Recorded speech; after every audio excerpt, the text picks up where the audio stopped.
Hi, and welcome to FireTech Talk. I'm your host, Noah. Today we're sitting down for part 2 of our interview with David Rieth, Director of Sales at Water Specialties Company. David has over 40 years of experience, and we're so excited to sit down with him again today. If you haven't already, pause this video and go watch part 1 for a little bit more context before you get into this one. So what are some reasons a backflow annual inspection could fail? Oh, there's number of reasons they could fail, but the most popular ones would probably be dirt and debris. You know, we're bringing water into the system. Dirt and debris will get stuck on the checks and not allow them to seal properly. In some cases, on fire lines in particular, a lot of times you'll find the problem be in the second check due to the fact that there's back pressure pushing against that second check closed all the time. So as you can imagine, a fire backflow preventer in all likelihood is not being operated at all for a whole year. So after the annual test, it's in the closed position for 1 full year with a lot of pressure pushing against that second check. So a lot of times that's what you'll find on fire lines is the second check. And in domestic lines, it's typically dirt and debris. They are a mechanical device, so over time they do wear out, but in most cases, dirt and debris.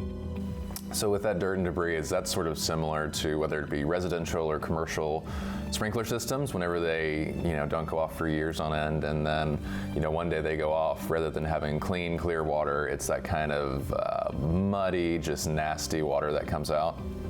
Sure, that's probably, yeah, exactly. So we don't want that fire sprinkler water going back out into the street. That sprinkler water is filled with, in some cases, it has, the oil residue from that, a little bit of rust from the steel.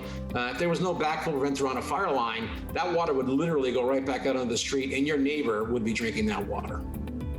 It's terrifying to think about. Continuing down that line, does a technician need any special tools or specialized training to perform backflow inspections?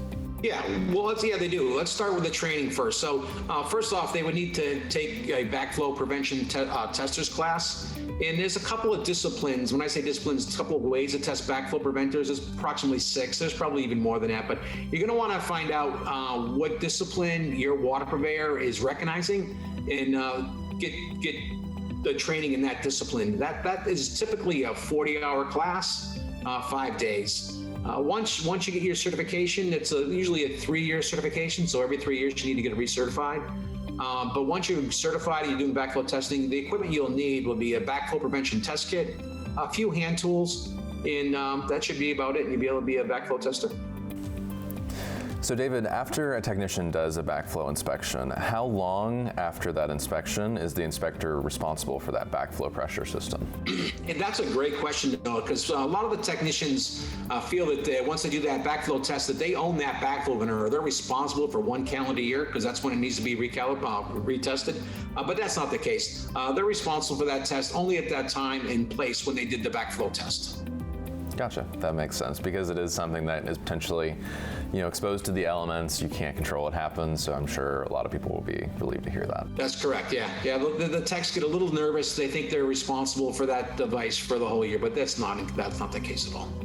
That's great. Well, David, thank you so much for taking the time to join us. I know at least I now feel that I have a better understanding of backflow and backflow preventers. So thank you so much for taking the time to sit down with us today.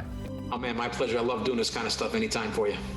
Absolutely. And for all you guys watching at home, thank you so much for tuning in. Be sure to like and subscribe to the Brooks YouTube channel for more content just like this, and we'll see you next time.